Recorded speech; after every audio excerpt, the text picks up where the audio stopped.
La Comisión de Derechos Humanos del Distrito Federal presenta. Bienvenidas y bienvenidos. Como cada semana, es un gusto estar con ustedes en DH Noticias.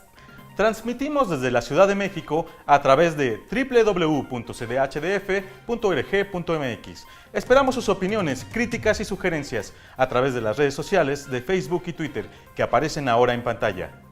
A continuación les presentaremos un resumen de la información más relevante en materia de derechos humanos y aquellos asuntos que por su importancia son motivo de interés público. ¡Comenzamos! DH Noticias. Amnistía Internacional denunció ante el Consejo de Derechos Humanos de la ONU que el informe presentado por México en este rubro no refleja la realidad y en las morgues hay casi 16,000 víctimas de la lucha contra el narcotráfico sin identificar. Un estudio de la agrupación Iniciativa Mesoamericana de Mujeres Defensoras de Derechos Humanos reveló que 25 activistas fueron asesinadas en México entre 2010 y 2012. En Honduras y Guatemala se cometieron 13 homicidios. En México, la creación de las comisiones de derechos humanos abrió a las víctimas la oportunidad de luchar por sus derechos, pero aún falta mucho por hacer. En ello coincidieron los participantes del foro Ombudsman en voz de sus protagonistas. La buena noticia es que la Red Mexicana Todos los Derechos para Todas y Todos fue galardonada con el Premio Rey de España de Derechos Humanos. Y ya que hablamos de galardonados, más adelante les daremos a conocer los ganadores del concurso Y si yo fuera una persona refugiada, comenzar de nuevo en otro país. Luego de las movilizaciones sociales registradas en la Ciudad de México las últimas semanas, se abrió nuevamente el debate sobre la reglamentación de marchas y plantones, por lo que se ha dejado escuchar voces a favor y en contra. En Ciudad Juárez, Chihuahua, una mujer que se hace llamar Diana la Vengadora asesinó a 2 choferes de transporte público. Anunció que continuarán los ataques contra los depredadores sexuales. Especialistas analizaron los pros y contras de hacer del sistema penitenciario mexicano una industria en manos de la iniciativa privada. Y en nuestro Vox Populi, a propósito de las fiestas patrias, les decimos qué es para los capitalinos la independencia en esta época de globalización. Ahora sí vamos directo a la información. Como le anticipábamos, el estudio Violencia contra Defensoras de Derechos Humanos en Mesoamérica dio a conocer que durante 2010 y 2012 en México fueron asesinadas 25 activistas. En Honduras y Guatemala se registraron 13 homicidios. En estos 3 países y El Salvador ocurrieron más de 400 agresiones contra mujeres por parte de autoridades de gobierno, fuerzas policiales o militares y grupos de poder. Este estudio fue presentado durante el segundo encuentro mesoamericano de defensoras de derechos humanos celebrado en San Salvador. Una vez que un tribunal colegiado de circuito con sede en Tuxtla Gutiérrez, Chiapas, ratificó la sentencia de 60 años de prisión contra el profesor indígena Alberto Patistán, la defensa reconoció que en México se agotaron las instancias jurídicas para su liberación. Precisó que en el ámbito internacional podrían llevar el caso a la Comisión Interamericana de Derechos Humanos. El profesor Tzotzil fue detenido en junio del año 2000 acusado de participar en una emboscada con saldo de 7 policías muertos en una carretera entre Simojovel y El Bosque. Como parte de este sombrío panorama, Amnistía Internacional denunció ante el Consejo de Derechos Humanos de la ONU que en las morgues hay 15,921 cadáveres sin identificar como resultado de la lucha contra el crimen organizado. En el informe alterno que esta organización de la sociedad civil presentó, señaló que en 6 años se registraron 60,000 homicidios cometidos en su mayoría por grupos criminales, policías y fuerzas armadas que han recurrido a ejecuciones extrajudiciales. Asimismo, criticó que el informe presentado por el gobierno mexicano ante el Consejo de Derechos Humanos para el Examen Periódico Universal no refleje la realidad del país. Expresó su más profunda preocupación porque continúan los abusos de autoridad, tortura, desapariciones forzadas sin que se tomen medidas efectivas para prevenir, sancionar y reparar las violaciones a derechos humanos. Más aún señala que las iniciativas de ley y proyectos que México reportó en su informe no se traducen en leyes y acciones efectivas que protejan a las víctimas. Lo cierto es que en nuestro país el marco legal no debe ser un obstáculo para que los derechos humanos se ejerzan a plenitud. Luis Linares tiene la información. La idea de que las normas del país están por encima de cualquier otro tratado internacional está contaminando a la comunidad judicial del país, advirtió el ombudsman capitalino Luis González Plasencia. Y es que el pasado 3 de septiembre, la Suprema Corte de Justicia de la Nación decretó limitar la aplicación de los tratados internacionales en derechos humanos firmados por México. Aseguró que esta decisión de la Corte modifica sustancialmente la relación entre la reforma penal constitucional de 2008 y la reforma constitucional en materia de derechos humanos de 2011. Significa pensar que por el hecho solo de haber producido aquí ciertas cosas, ciertas normas o ciertas reformas o ciertas instituciones, estas tienen como por derecho propio que estar por encima de otras visiones que son mucho más progresistas y que sin duda ayudan a ir dándole dirección al quehacer jurídico en el mundo en general, ¿no? Al dictar la conferencia magistral Reformas Constitucionales en Derechos Humanos y Derecho Penal en el Instituto Nacional de Ciencias Penales, describió lo anterior como la inercia del parroquialismo jurídico. Los mexicanos somos muy celosos de eso, pero no nos damos cuenta que en ese celo terminamos generando condiciones para que nuestros sistemas sean sistemas autoritarios y proclives a la corrupción. Aseguró que al hacer esta defensa nacionalista de las normas, se cierra el camino para que desde otras perspectivas y experiencias se construyan criterios de mayor civilidad. Para DH Noticias, Luis Alberto Linares Cubillas. Los logros, retos y desafíos que enfrentan las comisiones de derechos humanos en el país fueron tema de análisis durante el foro Ombudsman en voz de sus protagonistas. Adriana Colín tiene la información. La fuerza del Ombudsman está en sus resoluciones y argumentos, advirtió el presidente de la Comisión de Derechos Humanos del Distrito Federal, Luis González Plasencia, en el foro Ombudsman en voz de sus protagonistas. Los documentos que nosotros emitimos son documentos que tienen autoridad porque están argumentados, porque están fundados en evidencias que pueden ser concatenadas y que pueden ser lógicamente planteadas de manera tal que resulta incontrovertible la violación. Que la autoridad acepte o no acepte la recomendación es otra cosa. En el foro que tuvo lugar en el marco del 20 aniversario de esta defensoría local, agregó que se hace necesario conocer y compartir experiencias como organismo autónomo dentro del Estado mexicano y como parte de la sociedad civil organizada. A su vez, quien fuera ombudsman local de octubre de 2001 a septiembre de 2009, Emilio Álvarez y Casa Longoria, reconoció el papel de los medios de comunicación en la construcción de la agenda de los derechos humanos de la ciudad e insistió. Con quienes han desempeñado el cargo, que también es, diría, parte de la reserva moral de la República. Yo creo que eso es el ombudsman, es una parte vital de la reserva ética de la República. El hoy secretario ejecutivo de la Comisión Interamericana de Derechos Humanos celebró que la Defensoría Capitalina revise sus avances en 20 años de labor, pero sobre todo, dijo, el horizonte de lo que viene para construir el futuro, y celebró. Y no es menor pensarse qué ha pasado, que ahora hay instituciones públicas, instituciones de Estado, hay presupuesto público, hay un debate para construir eso. Los gobernantes están preocupados por el concepto. Y me parece que entonces hay que asumir como un logro de este país, de la gente de este país, que el respeto y la promoción de los derechos humanos se ha convertido en un indicador de gobernabilidad democrática. En tanto, el primer ombudsman capitalino y actual director del Programa Universitario de Derechos Humanos de la Universidad Nacional Autónoma de México, Luis de la Barreda Solórzano, dijo que las comisiones públicas de derechos humanos han ayudado a que muchos abusos que quedaban impunes ahora puedan ser combatidos y que quien es víctima de un abuso tenga un instrumento para pelear por su derecho y le sea resarcido. Eso que se dice muy fácil es algo verdaderamente importante y constituye una auténtica revolución cívica, tener un instrumento confiable, gratuito y expeditivo para luchar por los derechos. Subrayó que la fuerza de la palabra apoyada en pruebas y argumentos debe ser defendida, la fuerza del derecho, de la razón, de la convicción de que se está luchando por algo que es justo. Para DH Noticias, Adriana Colín.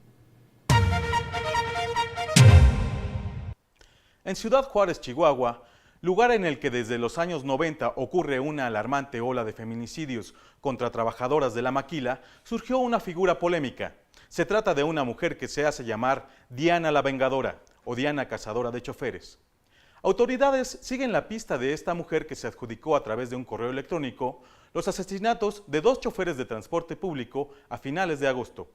Testigos la describen como una mujer de unos 50 años, pero ella se definió a sí misma como una mujer como muchas obreras de la maquila, víctimas del abuso sexual cometido por choferes en los turnos nocturnos.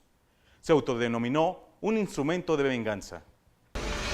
La Red Mexicana Todos los Derechos de Todas y Todos fue galardonada con el Premio Rey de España de Derechos Humanos que entrega la Universidad Alcalá de Henares y el Ombudsman Español. El reconocimiento a la labor humanitaria de organizaciones y personalidades latinoamericanas e iberoamericanas fue entregado por el rey Juan Carlos y consta de 30.000 euros.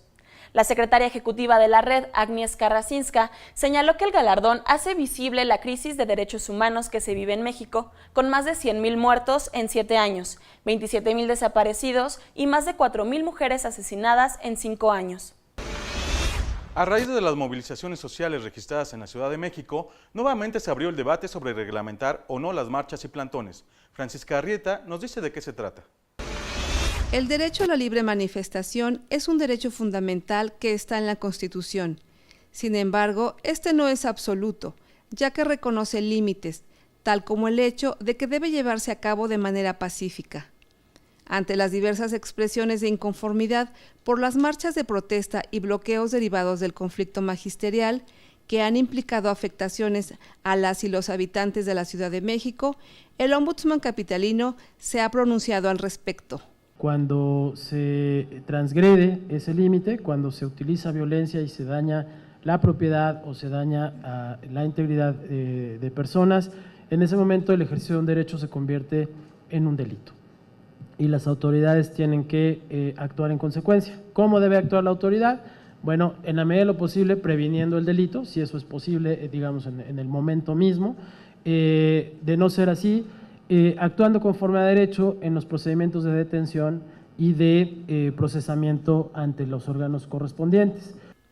A su vez, los diputados panistas Gabriel Gómez del Campo y Priscila Vera Hernández presentaron una propuesta de ley de manifestaciones públicas para el Distrito Federal ante la Comisión de Gobierno de la Asamblea Legislativa. Entre otras cosas, la iniciativa considera la obligación de la Secretaría de Seguridad Pública de mantener el orden en las manifestaciones, así como aplicar sanciones penales por daños a terceros, a la propiedad y por lesiones a otras personas. Se plantean multas de 1,000 a 1,500 días de salario mínimo a los organizadores, líderes o representantes cuando la marcha se lleve a cabo sin la previa comunicación por escrito a la Secretaría de Gobierno.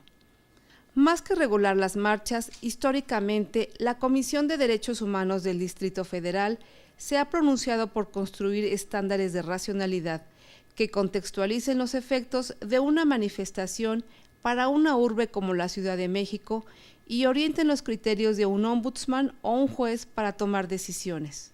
Para DH Noticias, Francisca Arrieta.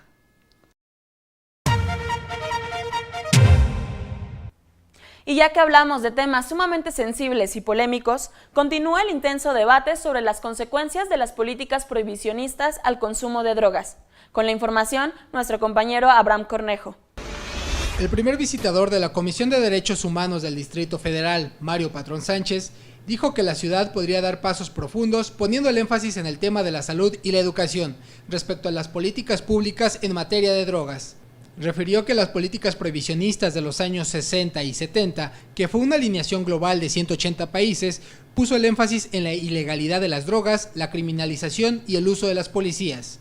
Y se olvidan o no se les da el mismo eje de prioridad a otros aspectos que son o pueden ser incluso prioritarios o más importantes. Todos los ejes asociados con salud pública, con acceso a la información, con educación, que son ejes que desde la experiencia de nuestro país en su conjunto pues sin duda alguna no han tenido la misma prioridad tanto en políticas públicas como a nivel presupuestal, particularmente en los últimos 6 años. Dijo que las drogas hoy son accesibles, particularmente a las y los jóvenes y a todos quienes quieren tener acceso a estas. La política de represión no ha tenido los resultados porque hay un acceso libre.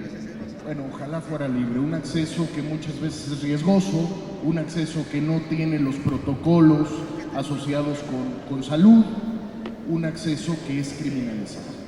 Por eso, desde la perspectiva de los derechos humanos, lo que decimos es que habría que separar, por una parte, toda la política de combate a las organizaciones del crimen organizado que están asociadas con el tema de droga, y habría que separar las políticas públicas propiamente sobre el uso de las drogas. Con información de Francisca Rieta, para DH Noticias, informó Abraham Cornejo. La modernización del sistema penitenciario de la Ciudad de México hace obligado revisar el Código Penal y las políticas públicas que resulten obsoletas. Gabriel Pérez tiene todo el reporte. Para el presidente de la Comisión de Justicia de la Asamblea Legislativa del Distrito Federal, diputado Antonio Padierna, el costo económico para mantener cautivas a las personas es muy alto, ya que no disminuye la tasa de criminalidad. En tanto, la presidenta de la Comisión Especial de Reclusorios, diputada Olivia Garza, dijo que el sistema tiene por lo menos 25 años de retraso, aunado a que el sistema penal castiga no el delito, sino a las personas más pobres, quienes no tuvieron una adecuada defensa, incluidas aquellas que delinquen por hambre.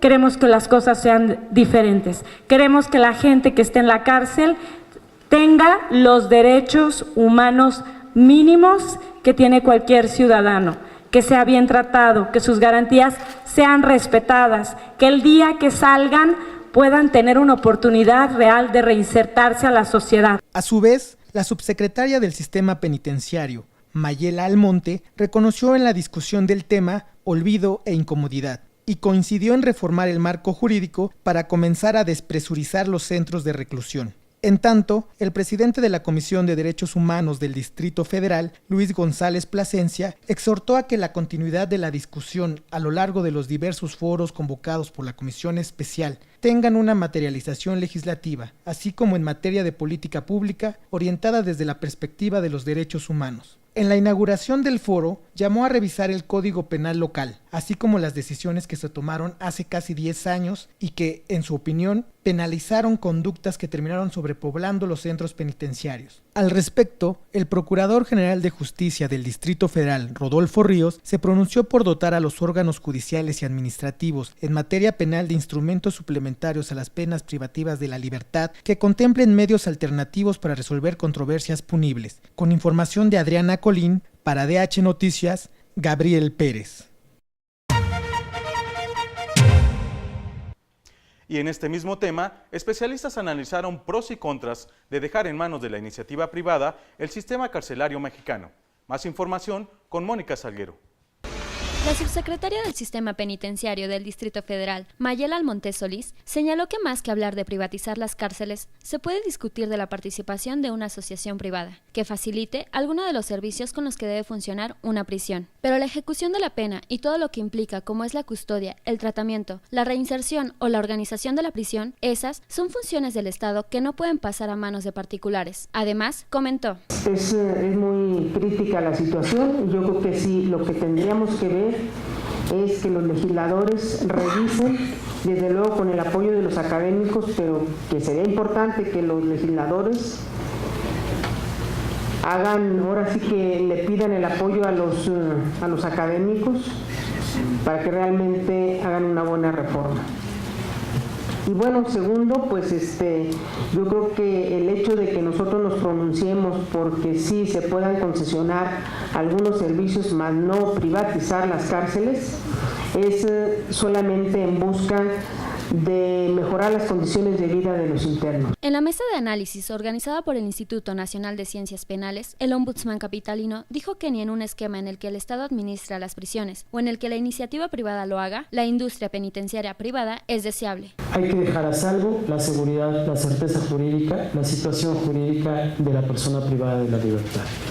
No se podrían subcontratar desde esa perspectiva ningún tipo de servicios que comprometieran esa situación jurídica. Citando a Stephen Nathan, del Instituto Latinoamericano de Naciones Unidas para la Prevención del Delito y el Tratamiento del Delincuente, el investigador Martín Barrón Cruz señaló: hay un interés solo en el sector privado para hacer más dinero y para eso necesitan que haya más gente en la prisión. Por lo tanto, no es cierto que privatizando vamos a eliminar. Al contrario, el empresario lo que quiere es que haya, como decían aquí, ventanas de oportunidad, que haya más internos, porque voy a tener mano de obra más barata. Con información de Francisca Arrieta para DH Noticias, Mónica Salguero.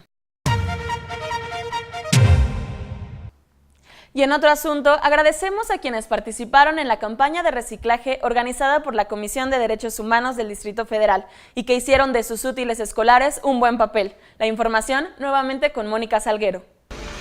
La Comisión de Derechos Humanos del Distrito Federal hizo entrega simbólica de 5 toneladas de papel a la Comisión Nacional de Libros de Texto Gratuitos, a la Fundación para la Protección de la Niñez y al Sistema Penitenciario.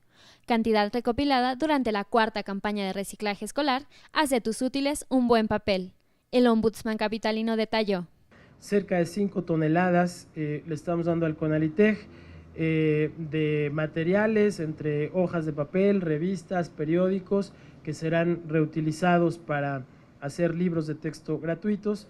Un poco más de media tonelada le estamos entregando a la Fundación para la Protección de la Niñez, entre cuadernos, literatura infantil, libros de texto en buenas condiciones que también podrán ser reutilizados y útiles escolares en general, ¿no? Compases, reglas, gomas, lápices, etc.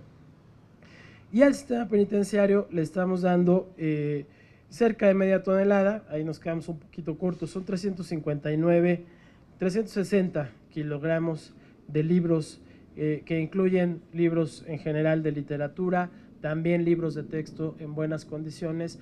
Se congratuló por esta práctica que contribuye a ir mejorando el ambiente en la ciudad y tener una alianza estratégica con estas instancias que reciben el acopio y así darle un mejor destino a todos los materiales recolectados. El director de Recursos Materiales y Servicios Generales de la CONALITEG, Ulises Martínez, destacó que el acopio se destina al programa Recicla para Leer. Dijo que todas las aportaciones son valiosas, ya sea una hoja de papel o 1000 toneladas. El resultado se representa en un libro nuevo para los niños y niñas de México, que así tienen acceso a la educación gratuita por parte del Estado. La Comisión de Derechos Humanos del Distrito Federal lleva a cabo esta iniciativa a través de su programa de Derechos Humanos y Medio Ambiente. Con información de Francisca Arrieta, para DH Noticias, Mónica Salguero.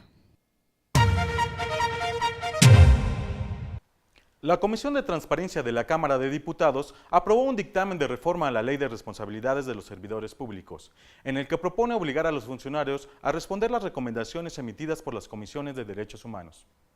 En caso de que un funcionario rechace una recomendación, deberá fundar y motivar su negativa y la respuesta será pública para cumplir con los principios de transparencia. El jurado calificador del 6º concurso de cuento 2013, y si yo fuera una persona refugiada, comenzar de nuevo en otro país, dio a conocer a los ganadores del certamen. En la categoría de 12 a 14 años, la ganadora es la niña Mariana Montserrat Marín. En la de 15 a 16 años es Mireya Loreli Cruz y en la de 17 a 18 años, Daniela Elizabeth Mallorquín. Los galardones que otorga la Agencia del Alto Comisionado de Naciones Unidas para los Refugiados, el Consejo Nacional para Prevenir la Discriminación y la Comisión de Derechos Humanos del Distrito Federal serán entregados el 24 de septiembre en la Ciudad de México. Y en este mes de celebraciones patrias, nuestra compañera Mónica Salguero salió a las calles a preguntar a los capitalinos qué significado tiene para ellos la independencia. Vamos a nuestro Vox Populi.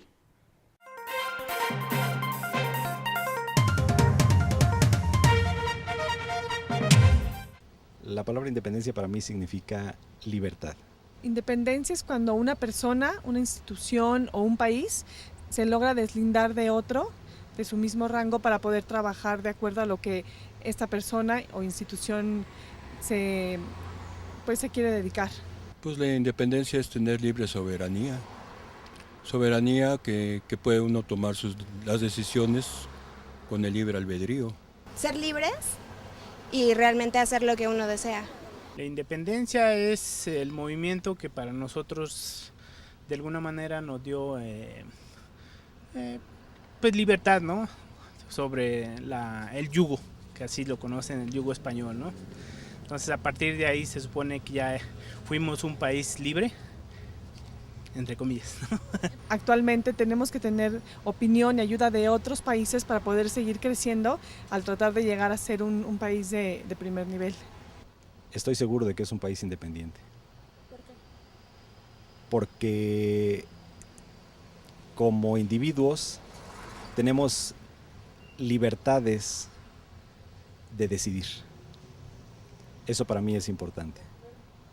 Bueno, lo que pasa es que ahora no hay países independientes, estamos viviendo en una situación de globalización y siempre tenemos que jalar para donde seamos más productivos. Ahora la independencia se consigue en un punto muy importante que es la educación y el otro punto muy importante es la economía. No, actualmente es muy difícil hablar de independencia en cuestión del país, pues porque vivimos en un mundo globalizado y obviamente todo está relacionado, no se puede hablar de una independencia absoluta.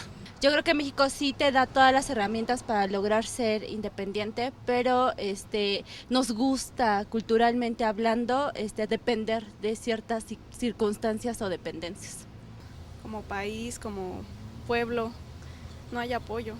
Porque estamos muy oprimidos por el gobierno y no se les brinda el apoyo que se requiere a las personas que lo necesitan. Toda la clase social baja está muy oprimida y no son independientes para realizar las cosas que quieren, todos sus sueños, todas sus metas. En algunos sentidos sí, en otros no. En otros es totalmente dependiente. Depende de las presiones económicas, depende de su relación básicamente con Estados Unidos, pero totalmente independiente no es. Y en Agenda DH, les recordamos que la Corte Interamericana de Derechos Humanos sesionará en la Biblioteca José Vasconcelos de la Ciudad de México del 7 al 11 de octubre. Entre las actividades que llevará a cabo, destaca una audiencia pública sobre la niñez migrante y el impacto de las sentencias de la Corte Interamericana de Derechos Humanos. Más información en www.corteidh.or.cr. Y porque la diversión y el esparcimiento también son derechos humanos, les informamos que el próximo 21 de septiembre a las 13 horas podrán disfrutar de un homenaje al inigualable Chava Flores. La cita es en el Kiosco del Pueblo, ubicado atrás del Monumento a los Niños Héroes en el Bosque de Chapultepec. Y a propósito de esparcimiento, les invitamos a asistir a la exposición de imágenes del archivo fotográfico de Manuel Ramos, retratista y testigo de las transformaciones que marcaron la primera mitad del siglo XX mexicano. Fue pionero del fotoperiodismo nacional y su archivo gráfico documenta la arquitectura novohispana, civil y religiosa que desde los años 20 comenzó a ser asediada y demolida por la modernidad. La cita es en la Galería Abierta del Instituto Politécnico Nacional en la Unidad Zacatenco. Hemos llegado al final de DH Noticias. Los invitamos a acompañarnos cada semana en www.cdhdf.org.mx. Sigue abierta la invitación a comunicarse con nosotros en las redes sociales, Facebook y Twitter. Esperamos sus comentarios, opiniones y también sus críticas. Muchas gracias por acompañarnos y hasta la próxima emisión de DH Noticias. La Comisión de Derechos Humanos del Distrito Federal presentó DH Noticias.